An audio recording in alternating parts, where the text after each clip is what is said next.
They weren't built to be practical, they were built to dominate. Locomotives so monstrous they cracked their own frames, caught fire on the rails, and roared so loud that cities slammed their doors shut. Engineers bolted jet turbines and twin engines into single machines, chasing raw power no railroad could tame. Most burned out fast, most were cut up for scrap, but for one brief thunderous moment, they ruled the rails. These are 10 locomotives too powerful to survive. Number 10.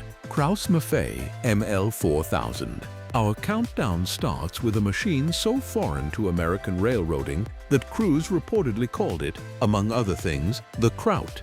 In 1961, two Western giants, the Southern Pacific and the Denver and Rio Grande Western, grew tired of the horsepower ceiling on American diesels. The most powerful single-unit road diesels of the day made only about 2,400 horsepower, and both railroads had brutal mountain grades to conquer. So they did something almost nobody in the United States had dared. They went shopping in Germany. The builder was Krauss-Maffei of Munich, and the product was the ML-4000. What made it radical wasn't just the power, it was the transmission. Instead of the diesel-electric setup every American railroad used, where the engine drives a generator that feeds electric traction motors, the ML-4000 was a diesel hydraulic. Two Maybach V16 engines sent their power through Voith hydraulic transmissions and drive shaft straight to the axles. It was rated at roughly 3,540 horsepower, the 4,000 in the name pointing at the design target, and it packed all of that into a lighter, more compact car body than anything comparable in America. 6 prototypes came over first, 3 for each railroad, arriving by ship and unloaded at the port of Houston on October 31, 1961. On paper, hydraulic drive promised full tractive effort from a standstill, no wheel slip burning out traction motors, and simpler maintenance. In practice, the American West destroyed them. The Rio Grande found them unsuitable in the high Rockies almost immediately and offloaded its trio to the Southern Pacific in early 1964. On Donner Pass and across the Sierra Nevada, the engines struggled. They had been designed for German operating patterns, where a locomotive spends only a small fraction of its time at full throttle. American railroads ran them wide open for hours in thin mountain air and blistering heat, conditions the design never anticipated. The Southern Pacific even built a special track at its Roseville shops just to service these oddballs. They lasted less than a decade. The North American units were withdrawn in 1967 and 1968, and almost all were scrapped. Barely 20 of these hydraulics ever reached American soil, and today just one survives, preserved and restored in California. The ML-4000 wasn't too powerful in raw numbers, it was too advanced, a drivetrain concept ahead of what American conditions could tolerate. And it set the tone for everything else on this list. In the horsepower race, ambition and reliability rarely arrive together. Number 9. English Electric Deltic. Now we crossed the Atlantic because the too powerful story wasn't only an American obsession. In October 1955, at English Electric's works in Preston, a private company rolled out a gamble. British Railways was staring down the end of steam and weighing a hugely expensive electrification program.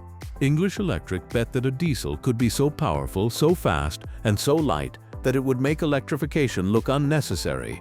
That gamble was the prototype known simply as Deltic. The heart of it was extraordinary. The Napier Deltic engine had been developed for the Royal Navy's fast patrol boats, and its layout was unlike anything on rails. 18 cylinders arranged in a triangle with opposed pistons and 3 crankshafts, one at each corner of the delta. The locomotive carried 2 of them, producing 3,300 horsepower. That figure alone made it, at the moment of its debut, the most powerful diesel locomotive in the world. But the real magic was the weight. At around 106 tons, it delivered nearly 50% more power than the designs Britain was then considering, at a fraction of the weight-to-power ratio. It could run at 100 miles per hour when British expresses were still hauled by steam.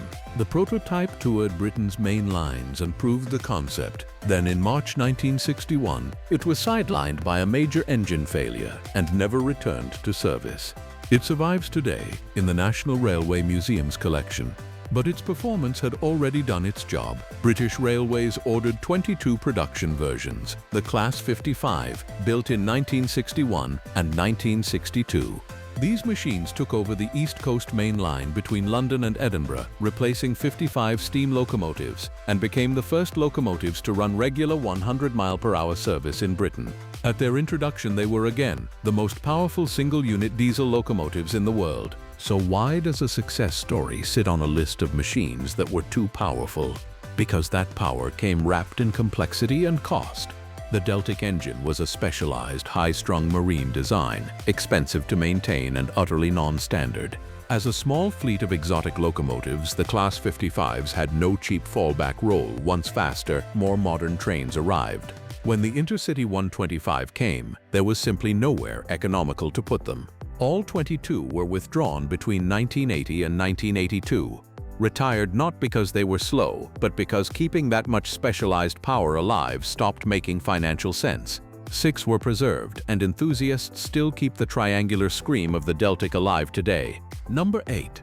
Norfolk and Western, Jawn Henry. For number 8, we go back a step in time and technology to one of the strangest, most defiant machines ever built, a locomotive that tried to make steam beat the diesel at the diesel's own game.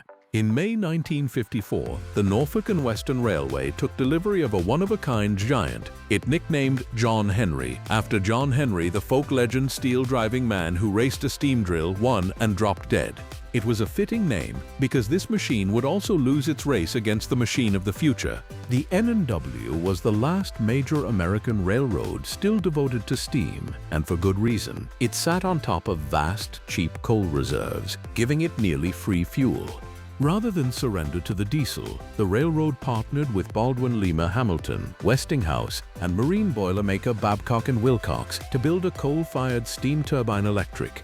The idea was to combine the electric drive of a diesel with the raw power of steam. Inside its long streamlined car body sat an automatically controlled water tube boiler running at a ferocious 600 pounds per square inch, more than twice the pressure of an ordinary steam locomotive. That steam spun a turbine, the turbine spun a generator, and the generator fed electric traction motors on every single axle in a C+C-C+C arrangement. The numbers were monstrous. Jawn Henry produced 4,500 horsepower at a time when a typical diesel road switcher managed around 1,750, and it generated enormous tractive effort on the order of 144,000 pounds. It could outpull conventional steam locomotives while burning less fuel, at least at low speeds, and it was almost absurdly large. Measured with its water tender, it stretched more than 160 feet, likely the longest steam locomotive ever built. But complexity was its undoing. A marine flash boiler with automatic controls, a turbine, a full electrical system, and coal-handling machinery, all crammed into one locomotive, meant countless things that could break, and they did. The maintenance demands were relentless, and the machine spent too much time in the shop and not enough on the road. The diesel, simpler and endlessly reliable, kept winning. In January 1958, less than 4 years after it was built, the Norfolk and Western gave up, scrapped Jawn Henry, and began buying the very diesels it had fought so hard to avoid. It was the last serious American attempt to save steam through sheer power, a magnificent doomed swing at holding back the future. Number 7. EMD DD35 and DD35. Now the horsepower race gets serious, and we arrive at the machine that kicked off America's era of the double diesel. In the early 1960s, the Union Pacific, a railroad that had always loved oversized power, wanted something extreme, a 3-unit locomotive set producing a combined 15,000 horsepower to replace its aging fleet of gas turbines. The trouble was that Electromotive's best road units of the day, the GP35 and SD35, topped out at 2,500 horsepower each. To hit Union Pacific's target, EMD had to invent something new. Its answer was the DD35, essentially 2 GP35 locomotives fused onto a single enormous frame. Under one long hood sat 2 16-cylinder 567 D3A engines, each making 2,500 horsepower for a combined 5,000 horsepower in one unit. To carry all that weight, EMD rode it on 2 4-axle trucks, a DD wheel arrangement that put 8 powered axles under a single locomotive, something almost never seen in North America. To show off the concept, in September 1963, EMD assembled a demonstrator set painted in striking red and white. a GP35 on each end sandwiching a pair of cables DD35 boosters. Together, the 4 units delivered exactly the 15,000 horsepower Union Pacific had asked for, the equivalent of 6 GP35s wrapped into 4 bodies. The demonstrator toured the country, but most railroads simply weren't ready for locomotives this big or for the heavy 4-axle trucks that pounded the track. Only Union Pacific and Southern Pacific bought in. UP took the whole demonstrator set and ordered more cables DD35 boosters, delivered in 1964. Then, in 1965, came the DD35A, a cab-equipped version, 15 of them, numbered 70 through 84 for the Union Pacific alone. They worked, but the double diesel was a solution to a problem that was already solving itself. As Electromotive developed more powerful and more reliable single-engine locomotives, the whole rationale for cramming 2 engines into one body began to evaporate. The DD35 and DD35A soldiered on into the early 1980s before retirement, and then every last one of them was cut up for scrap. Not a single example was preserved, but they had proven a point that a 5,000 horsepower locomotive was possible, and in doing so, they lit the fuse for an all-out arms race between America's 3 big builders. Number 6. GE U50 and U50C. When Union Pacific went looking for its 5,000 horsepower monster, it didn't just ask Electromotive, it asked all 3 major builders. General Electric answered with the U50 and later the U50C, machines that show what happens when engineers chase big power and then start cutting corners to make it fit.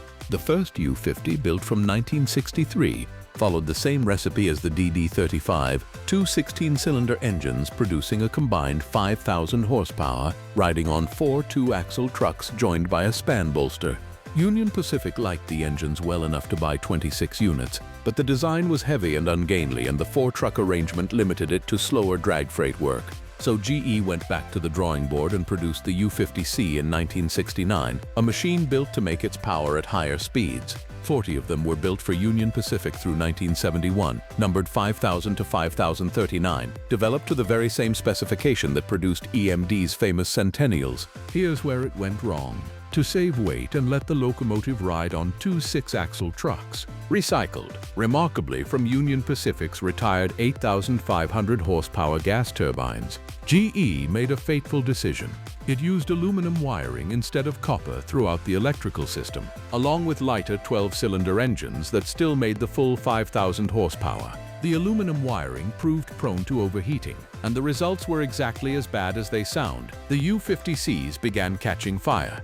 By 1974, roughly 10% of the fleet was out of service following electrical fires, and the sheer weight of the machines was also cracking their frames. Number 5. EMD SD90MAC-H. Now we jump forward 3 decades to the Second Great Horsepower War and to a locomotive that has become a textbook case of ambition outrunning engineering. By the mid-1990s, the magic number railroads dreamed of was 6,000 horsepower from a single engine. Electromotive's entry was the SD90MAC, and its centerpiece was a brand new engine called the 265H, or simply the H engine, a 16-cylinder twin-turbocharged diesel designed to deliver a full 6,000 horsepower with modern AC traction and radial steering trucks. On paper, it was one of the most powerful single-engine locomotives ever conceived. There was just one problem. The H engine wasn't ready. When production began, the new power plant was still riddled with teething troubles, so EMD did something telling. It offered the locomotive as a convertible. Early units were delivered with a proven, conventional 16-cylinder 710 engine, making 4,300 horsepower, holding the place until the real 6,000 horsepower H engine was finished. Union Pacific, the first big customer, took dozens of these, and they were often distinguished as the SD9043MAC, the 43 quietly admitting they made 4,300 horsepower, not 6,000. The plan was to upgrade them to the H engine later. That upgrade almost never happened, because when the 265H finally arrived in the true 6,000 horsepower SD90MAC-H, it revealed serious, expensive flaws. The engine suffered reliability problems that the railroads never accepted, and the timing could not have been worse. General Motors was moving to sell off Electromotive as a non-core business, which starved the H-engine program of the research money it desperately needed to mature. On top of that, Tightening EPA Tier 2 emissions rules meant the 265H couldn't be developed and sold much longer in the United States anyway. The result was one of the least successful designs EMD ever produced. The convertible units, with their reliable 710 engines, actually outlived and outperformed their high-powered siblings. The true 6,000 horsepower SD90MAC-H machines were mostly pulled from service, sent into storage, or scrapped. The dream of a bulletproof 6,000 horsepower single unit had been real, but the engine to make it work reliably simply wasn't there yet. Number 4. GA-Seek 6000 CW. If EMD's 6,000 horsepower gamble ended in failure, its great rival's attempt landed only slightly better and became one of the most brutally powerful production diesels ever to work American rails. This is the GE-AC 6000 CW. General Electric had watched EMD announce its 6,000 horsepower ambitions and refused to be outgunned. Rather than simply push its dominant AC 4400 CW harder, GE developed an entirely new, more powerful prime mover, the 16-cylinder HDL engine, engineered in partnership with Deutz MWM in Germany and aimed squarely at delivering a true 6,000 horsepower with AC traction. Built from 1995 into 2001, roughly 314 of these giants were produced. The main customers were CSX and Union Pacific in the United States, along with a fleet sent to the mining railroad BHP in Australia to haul enormous ore trains. But the AC 6000 CW ran into the same wall as its EMD competitor. The new HDL engine wasn't ready in time, so just like EMD, GE and Union Pacific hedged their bets, delivering many units with a more modest, proven engine and the promise of an upgrade later. The early HDL power plant had real reliability troubles, echoing the very same new engine big problem story playing out across the industry at EMD. Here's where the two rivals diverged. After a rough start and a long list of improvements, GE eventually got the HDL working far more reliably than EMD ever managed with the 265H. The AC 6000 CW lasted longer and worked harder, especially on CSX, where some units were later re-engined with GE's newer G-Evo engine while keeping their full 6,000 horsepower rating. Yet even this relative success carried a quiet lesson. The industry as a whole discovered that a single 6,000 horsepower locomotive wasn't actually the smartest way to run a railroad. Two well-matched 4,400 horsepower units offered more flexibility, better reliability, and easier maintenance. The 6,000 horsepower monsters had won the spec sheet, but the market moved on without them, settling on power that was merely enormous rather than absurd. Number 3. ALCO Century 855. Every arms race has a competitor who swings for the fences and misses catastrophically. In America's 1960s horsepower war, that competitor was ALCO, the American locomotive company, and its desperate haymaker was the Century 855. When Union Pacific went to all three builders asking for a 5,000 horsepower unit, ALCO decided not just to match its rivals but to beat them. The Century 855 was built to produce 5,500 horsepower from two 16-cylinder ALCO 251C engines, making it, at a stroke, the most powerful diesel locomotive ALCO had ever built, and at that moment in 1964, the most powerful diesel locomotive ever built by anyone. It would hold that title until Union Pacific's own Centennials arrived 5 years later. It rode on 4 two-axle trucks grouped in pairs and linked by span bolsters, a B plus B minus B plus B arrangement borrowed from the railroad's turbine locomotives. It was a giant, and it could pull almost anything. And it was a disaster. Only 3 were ever built. 2 cab-equipped A units numbered 60 and 61, and a single cableless B unit number 60B, all constructed in June 1964, all for the Union Pacific. The trouble was that ALCO, fighting for survival against EMD and GE, had rushed the design into existence without nearly enough development. The consequences were exactly what you'd expect from cutting corners on a 5,500 horsepower machine. Like the ill-fated GE U50C, the Century 855 used aluminum wiring to save money, and it caught fire. The engines chronically overheated and shut down. The frames, another victim of the rushed build, began to crack. The trio was usually kept together, and when they worked well and pulled hard, but they spent far too much time broken. Union Pacific quickly soured on them and after just a few years of trouble-plagued service, all three were pulled from the roster and scrapped by early 1972, shipped off to Texas and cut up with nothing preserved. For ALCO, the story was even bleaker. Unable to keep pace with its rivals, the company left the American locomotive business entirely in 1969. The Century 855 was its last, loudest, most powerful gamble, and it failed almost completely. Number 2. Union Pacific GTL 8500 horsepower. Big blow. For number 2, we reach the machine that inspired this video's hook, because it really was, more or less, a jet engine on rails. Meet the Union Pacific 8500 horsepower gas turbine electric, universally known as the Big Blow. Throughout the 1950s, Union Pacific chased ever higher horsepower, and it found it not in diesel engines, but in gas turbines, essentially the same technology as a jet engine. A GE-built turbine spun a generator, which fed electric traction motors. The earliest UP turbines made 4,500 horsepower at a time when competing road diesels made just 1,500 to 1,750. But the railroad wasn't satisfied. Between 1958 and 1961, GE delivered the ultimate expression of the idea, 33 3-unit sets, each rated at a staggering 8,500 horsepower. Nothing else on the continent came close. They earned their nickname, honestly. The turbines were catastrophically loud, a deafening, howling roar that gave them the name Big Blow. They were so loud that Union Pacific had to restrict where they could run. The city of Los Angeles became essentially off-limits to them after a few ear-splitting visits in 1962.